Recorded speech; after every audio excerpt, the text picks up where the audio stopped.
All right, we do need to wrap this thing up, but we're like at the ending scenes here with the crate battle. Does anything happen in the last like 2 minutes? Like after the, like it's a fantastic battle scene. There's not much I can draw from that other than what I did find out that there's something with that suit. Apparently, pretty much anyone, if they know what button to hit, because I'm pretty confident either Chewie or you know where I'm going with this, can make the thing just fly and launch in the wrong direction. It was Han Solo. It was swings around and he's like blinded still because the carbonite, right? He's blind because the carbonite, because the hibernation blindness. And he's like, Boba Fett, where? And he turns around and the end of his weapon accidentally hits Boba's jetpack. No wonder he got rid of this jetpack, okay? Because now we have on seen it twice where it just like malfunctions, and maybe it needs to go back to the armor. It needs to go back to the person who built that, and they need to have like a big protective shield over that, because for him to be able to just hit that and him fly off, for Mando to get swallowed, to be inside of there with the explosive. You know, this redefines kill button. You know, this isn't the one that shuts down the machine. This is the one that sends you to your doom. Yeah. But at the end of the day, it saves them. That's right. In this scenario, it doesn't jettison him into a Sarlacc pit like happened with Boba Fett. Right.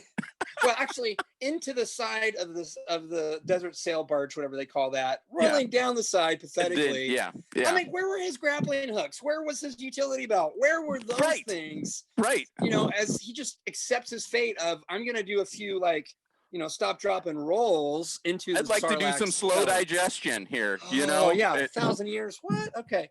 Yeah. So, but this time, Mando hits the kill switch on the back of Boba Fett's jetpack. I didn't think about being the same jetpack. Okay. I need to identify where that is on the back of my shirt so that like I don't like if someone comes up and like pokes me that I don't go flying. You want to duct tape over that or something. You want to do something. Like do not activate. You want something.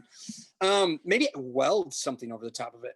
Yeah. But in this instance, instead of sending him to his doom, it actually saves him. But Mando obviously has some insider knowledge about the equipment because it literally jettisoned him. It was like an eject button. It's like it makes you think that back when they were getting their suits and stuff, they used to prank each other back in school. You know, when they were doing Jetpack 101, they were like, "Whatever you do, okay, stop hazing the new guys and poking it, and they just randomly fly off." I don't know if your kids say this, but my boys go, "What a simp! He's such a simp. What a simp, huh? Yeah, interesting. So, but he does this to save Cobb Vanth, right, and not to injure him. Right. And at the same time, it's like he's writing his will really quick. And please take care of the child. Boom, you're out of here. Okay, yep. And now I'm going to do the thing that I want to say that I want to make sure that it is stated they had a plan. They had a pretty solid plan. And their plan didn't work to blow up the underbelly of the Krayt Dragon. Like they worked their plan until it worked the way that they thought it should. And the Krayt Dragon didn't respond. He turned into a monstrous Sheldon Bazinga vomiting beast from any angle that you weren't expecting. Right. And then he just has to freestyle. And he's like, I got a plan, got to freestyle. He has this knowledge, though. I can't help but wonder. He's looking at this armor, and he's going, I mean, is there anybody that hasn't heard about Jenga? Is there anybody that hasn't heard about his clone son that he raised naturally and became a bounty hunter and like worked for the Empire and fought against the rebels? Like at this point, I mean, you never hear about it. Nobody talks about it. But I'm wondering if coming up in episodes, since we have this Boba Fett foreshadowing, if there's going to be your reputation precedes you, Boba. What I do think is beautiful about his plan of being swallowed, okay, for those of you that watch other genres of things, Guardians of the Galaxy, Volume 2, the opening scenes, they're being attacked by this big blob monster. Dax. And Dax's idea is that I've got to go inside. And and they explain his skin is as tough on the outside as it is on the inside. So it's finally nice to see something where the inside is like more vulnerable, because we've got bombs. I guess all he had was knives, but so I'm glad that it does work out for him. I do see. And then how do we talk about the big reveal? Because I've got some thoughts on. Oh, before we go there, I'm gonna spend some time there. But before we go there, you've got the Mando who knows. Maybe he already knows somehow. Boba Fett. Nobody knows that he survived the Sarlacc pit. Okay, nobody knows that yet. I don't think that's a known information yet. But his armor can withstand like really acidic or maybe corrosive environments. And he's like, I have a chance of living through being swallowed by this acidic, belching behemoth. Once again, I've got to say the word Beskar, Okay, Beskar. Beskar to the rescue. Yeah. Let the armor do the fighting for you. It's good to be Beskar. Yeah. I mean, he looks so small standing next to the Bantha in the Beskar armor. And he's just like, my big plan is I'm going to let this thing swallow me. I'm going to be the lure. Yeah. Yeah. I didn't even think about him having his big kind of long gun rifle trident thing that's like a massive like cattle prod, apparently crate dragon prod as well. Yeah. I will. So step one, get swallowed with the bantha and all the explosives. Step two, electrocute crate dragon from the inside, which is very uncomfortable and will make him surface. Yes. Step three, jetpack yourself from the bowels of the crate dragon, and once you're at a safe enough distance, detonate. Right. And then it's barbecue time. It's like, okay, everybody that wants to be an amateur butcher has the opportunity. As we're running a meat sale. It was very similar. A couple of weeks ago, they were running a meat sale at the Idaho Center and also the parking lot of the mall. And really? Yeah, and it was like a Boise wet market? 20 ribeyes, for $20. And by the way, I'm always concerned when you can buy, if a ribeye is too affordable, just watch yourself. Yeah, that's right. And what we have here is Tatooine's largest wet market. Oh, yeah. In a moment's notice, there's a running sale. Might be a little sandy, but come on down to the old crate dragon, butcher block and help yourself. And here's a word we don't use a lot, Steve. Ichor. Ichor. Ichor. Because remember, the deal that they strike in the cantina is the Sand People have agreed that they will help the townspeople if they can have the carcass and ichor of the crate dragon. I latched onto that word. Ichor. Ichor. Okay, so I looked it up. That's what they lift up. That's what the that I found in another rabbit hole website that I went looking on. Okay, but so that is a pearl from a crate dragon, which I'm sure has its own other thing, But ichor is the fluid that flows like blood in the veins of the gods, or another version, a watery discharge from a wound. So it's the guts, really. I mean, it's just a really fancy Greek word to say they get the carcass and all the stuff inside of it. I have a feeling that the townspeople are like, okay, deal. Yeah. Well, I mean, remember in the cantina. And he's dead, right? He no longer terrorizes our town. Yeah. Except we have to do it with this. The Sand People need your help to do it, and then they're like, no, we're not getting our hands dirty. But then they do, and I wonder what type of relationship is going to. They were engaged in a common mission together, and when we can do that, it will often. This is something that happens throughout Scripture. This is something that I found throughout my life and my journey. When you go on a mission trip, especially mission trips, but when people can join in a mission together, that's to accomplish a mission that's a part of a story that's bigger than themselves. There's a bonding that happens there that doesn't happen in any other way, and it can really melt down the barriers between people. And I'm interested to see if that's something that happens with the Sand People and most Pelgo. I have a feeling that we will be back in this town and on this planet sometime before the end of the season. I feel like real estate might go up a little bit. They're going to get a bump. you know? Well, no crate dragons like terrorizing the town. It might actually be able to flourish now. That was a pretty big deterrent. Deterrent, I think. Yeah. Plus, okay, so Crate Dragon dead. I love the scene on the speeder, and he rides off into the double sunset of Tatooine with Baby Yoda and a huge chunk of Crate Dragon ichor. Yeah. High in protein. It would be very much like, I'm sure that like Spartans would like pay premium. Like they would have a diet that was based on. That's ichor jerky waiting to happen. Yeah. Exactly. Definitely. Okay. Scene slides as they're going across, and lone figure silhouetted from behind. Steve, take it away. I think it's just beautiful because it's a face you have not seen since what episode? Was it episode 2? Episode 3? Is this with Jenga? Yeah. So it would be Clone Wars is when he's beheaded. Right. Okay. So there, and then also in the series Clone Wars, like, okay, we know what this guy's supposed to look like because all these other guys have been clones of him.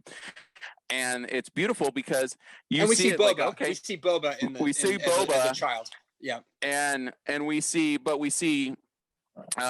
he's going to look like, and like, okay, that's him. But it also looks like on his face that, okay, maybe that's what like Sarlacc mucus does to a face, and he scars it a little bit. Yeah. But then, do you also see what he was holding and what he's wearing? It looks to me, the weaponry immediately was Sand People, Tusken, Raider-ish, club type things, and long gun, which I immediately, the wheels started turning, and I was like, okay, Cobb Vanth wasn't willing to trade his crystals for those weapons. He wanted the armor, but it got me thinking Boba probably traded his armor for those weapons and like assumed a new identity on Tatooine. Yeah, exactly. Because the best way, I think he has been flying under the radar as a Sand People. Who covers themselves more than the Sand People? And sweaty life.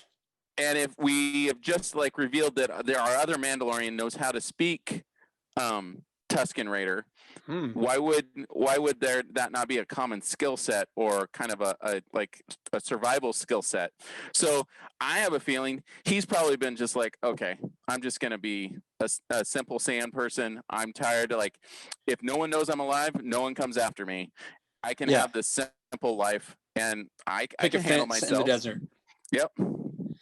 I wonder if he was one of the Sand People that was like a part of taking down the Crate Dragon.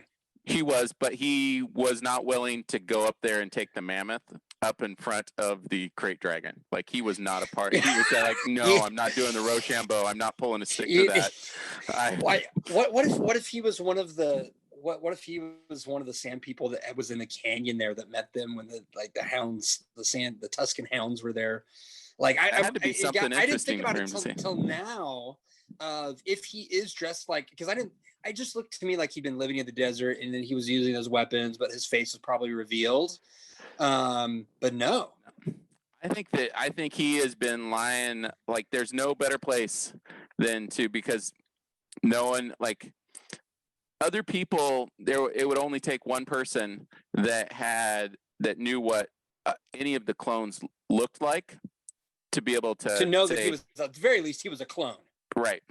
Yeah. Right. Okay. My very cursory glance at a few different websites and figuring out about Boba Fett and the Sarlacc pit, I knew from reading a book like almost 20 years ago, one of those early Star Wars kind of spin-off books. I knew that Boba Fett had escaped from the Sarlacc.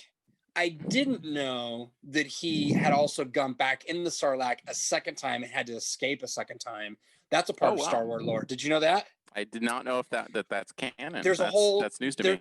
There's a whole like comic book or graphic novel type thing that kind of follows that part of the storyline. And so, I mean, I'm not sure what they're all going to bring in here, because whenever they do a TV series like this or a movie, my watch is telling me to breathe, because apparently I'm not doing that enough while I'm while I'm talking. I need to take in some oxygen. They always change things just a little bit, and people that are purists that have really gotten into the movies and then the fiction and then drill down into a world that doesn't even really exist in a galaxy far, far away, get really upset when they do it different than somebody else did. They're like, wasn't a part of making the big budget movies that we're really enjoying watching today. Yeah. Well, if there are any of those people that are like watching this video that we posted and you're really into that stuff, you know what? We would love to talk to you about a relationship with Christ, because you can go deep, man. You would be very impressed at how deep you could go into the Word. And see, there you went really deep again, and I appreciate that, Steve. But the question that I was really wondering was, how come Boba Fett's pack can shoot missiles, and why haven't I seen Mando do that yet? I don't know, but apparently it's relatively easy. He did it within like the first couple days of having that jetpack. He was like, "Oh, you know what? There's been like 37 years since anyone's used this little eyepiece. This is how you use it. Oh, you flip it down like this. You look at what you want to shoot, and you shoot it. You just bend over like a little hunchback, and you just shoot that thing." Why he learned about that. Missile? But how did he learn? Like Tomahawk. Yeah. How did he learn about that and not know that there was a button someplace else on the back that would just launch him up into the air? Yeah, dude. Come on. He's had that armor for a while too. I feel like, there's not enough to do in the desert that he probably should have spent a little bit more time investigating his equipment. Well, and who builds these missiles? Because he used one on the Where's he reloading from? Collect. Yeah, like, I mean, it seems like that might be a special order item. Or Jawas. Yeah, we got another one when you need. Where were the Jawas? Why didn't they enlist the Jawas to come help with the Crate Dragon? I feel like they spent a lot of time in the Dune Sea. Like, this would be a threat to them as well. I think they're on the move, and I think the way that, like, the rumbling of their vehicle in the same way that they couldn't go on top of something with, like, a spaceship, their vehicle probably vibrating the same way as a spaceship would, and like scared away the Crate Dragon. Crate Dragon, like, I think the Crate Dragon is he's the type of bully that only takes things out when he's got the numbers. And he knows that he is the biggest fish. Type thing. It's a sure win. Okay. Vibration means technology, and he's smart enough to survive without that. He's like, yeah, that's more than I want to chew on. So I also feel like that Mando got his signet a little bit too early with the Rhino Beastie thing, and maybe should have waited for the Crate Dragon. Like, I feel like that's going to be a way more Mando manly type signet. Maybe it's going to go on the other shoulder. It might need to, or part of his crest or something. Or just like right in the middle of your chest. Yeah. It's like, I've been on the inside. Yeah. And so. And technically, this one he did like on his own with no forced help. Right. Well, previously it took a 50-year-old small child to help him defeat the Rhino Beast. It seemed like it was the biggest thing that had happened, and how could he ever survive this until we watched this episode, right, where it becomes obvious that he can survive almost anything, which makes it clear we're in for bigger things down the road. Well, he is set up as it's been since the beginning more of a reluctant hero. He is embracing the role of being a hero. And the thing that was really kind of beautiful to me ending this episode, I know we already talked about Bubba and everything, but just going back to the crate battle and that ending up, is he chooses to sacrifice himself. He's got a bigger purpose now. Well, but here's the thing. Did he do it because of the Mandalorian Creed? Did he do it because of his quest? Did he do it because of the people there that he cared about? It's like, I don't know that compassion is the right word. I don't think that word really fits the situation. But in that moment, he didn't make a split-second decision for self-preservation and like, peace out, y'all are on your own. He was like, this isn't working. We need to come up with a new plan. I'm gonna go in. I can do this, and we're gonna. The price of the Beskar armor is not befitting the situation. Like, he's way underpaid Right. And he doesn't know where to find any of the Jedi coming out of this. He gets the armor, but it doesn't lead him to the next breadcrumb in the trail of where to go find Jedi. I found that fascinating, that split second moment of self-sacrifice, that he was willing to lay down his life for the people that he was in this part of the quest with. I think there's something to that. I think he was in, yeah. I don't think you could dissect there being one reason. I think there was a convergence of reasons that he was all in. Be it to protect the child, be it to protect, to stick to his commitments, you know. So this has been another fantastic episode recap, and I'm excited about the upcoming episodes in the season. Do you have any housekeeping stuff you need to tell people before we call it an episode? No, I think we should call this good for now. And then if you and I want to talk a little bit more, we can. But let's just leave this for the people, and I'll splice and dice it and mix it up and parcel it out this week. This is Steven saying, "I have spoken." This is the way. What is the way?